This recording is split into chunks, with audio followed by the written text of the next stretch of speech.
Hey everyone, welcome to today's Explainer. I'm absolutely thrilled you're here today because we're about to expose a massive, completely invisible trap in the world of self-improvement.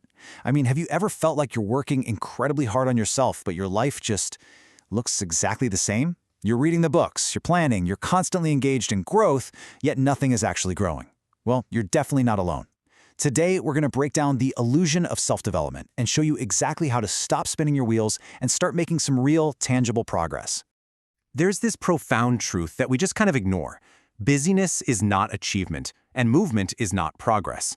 Let me ask you directly, do you ever feel completely exhausted at the end of the day from quote-unquote working on yourself, but when you look back, you've seen zero real-world results?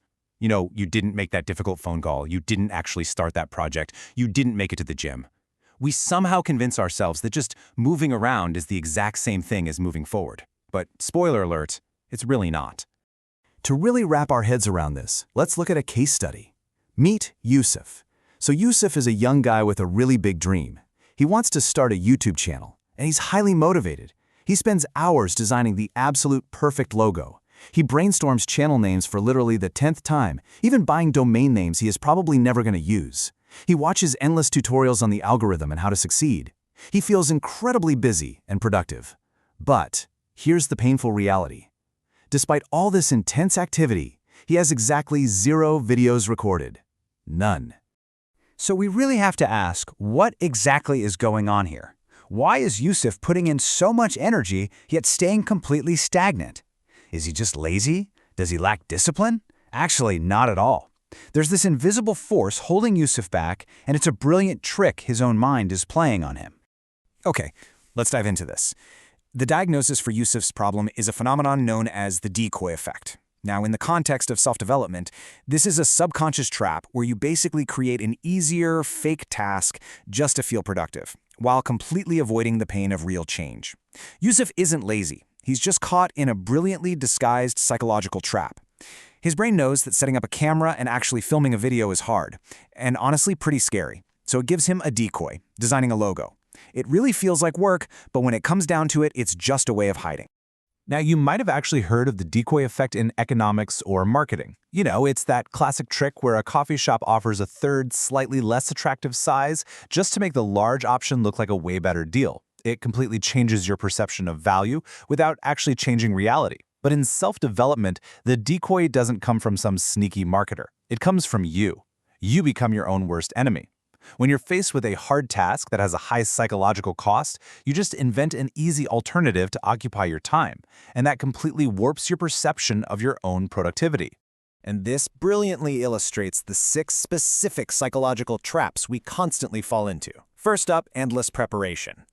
Waiting until you're perfectly ready, which, let's be real, just means never. Then there's organizing your surroundings. We've all furiously cleaned our desks to avoid doing actual work, right? Then we've got reading instead of doing, and fake social networking, where you follow successful people online and kind of mistake their inspiration for your own action. We also see perfectionism used as a massive shield to hide our fear of failure. And finally, premature celebration, getting a huge dopamine hit just by telling your friends you're going to start a diet, which actually completely kills your motivation to actually do it. This is exactly the trap Yusuf fell into, using endless logo design to just hide from the camera lens.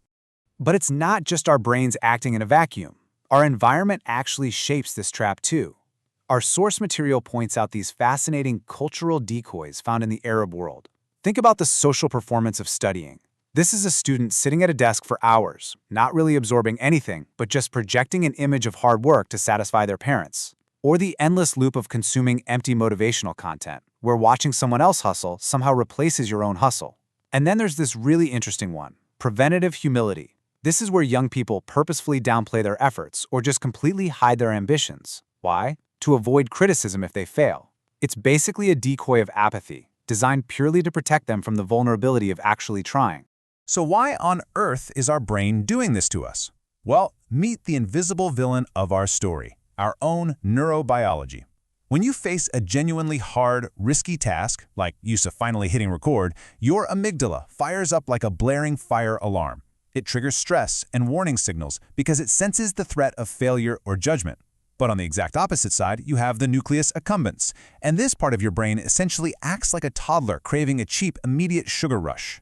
So when Yusuf organizes his digital files instead of filming, that nucleus accumbens just lights up with a sense of reward while keeping the amygdala completely quiet. Because hey, there's no real threat in making folders. Your brain is practically wired to choose the easy, fake reward over the stressful, real challenge, if you let it. Let's move to and see how this builds into the exact resources Yusuf used to finally understand his brain's tricks. To escape this trap, he turned to 3 foundational insights. He learned from Daniel Kahneman about heuristics. These mental shortcuts are fast-thinking brains use to dodge hard choices. Then, James Clear's work helped him brilliantly separate mere movement, like his endless YouTube researching, from actual action, the real behavior that gets the result. And finally, Stephen Pressfield gave this whole enemy a name: resistance. Resistance is that internal, magnetic force pushing us toward literally anything except the real work. Understanding these concepts was a massive light bulb moment for Yusuf. It gave him the clarity to finally see his own decoys for what they were. Armed with this knowledge, Yusuf finally broke the cycle. And here are the 5 concrete steps he applied to do it, steps that you can literally use right now. Step 1. Distinguish activity from impact. Every single night, ask yourself, what actually changed in my life today? Step 2. Do the scary task first. Whatever it is you're avoiding, that is exactly what you got to do before anything else. Step 3. Time limit decoy activities. Look, you can still read or organize, but cap it at 30 minutes and then do the real work. Step 4. Make progress visible. Measure your actions with hard numbers. How many words written? How many videos filmed? You can't fake numbers. And finally, Step 5. Embrace discomfort. You have to rewire your brain to realize that feeling anxious doesn't mean you aren't ready, it usually means the task is actually valuable. By leaning into these steps, Yusuf finally stopped tweaking his logo, sat down in front of the camera, embraced that terrifying anxiety, and actually hit record. And that brings us to the ultimate test of radical self-honesty. I really want to leave you with this provocative thought to ponder today.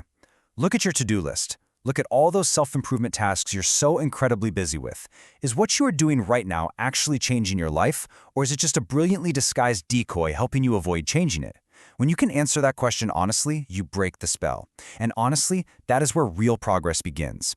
Thank you so much for joining me for this explainer, and I seriously challenge you to go tackle that scary task today. You've got this.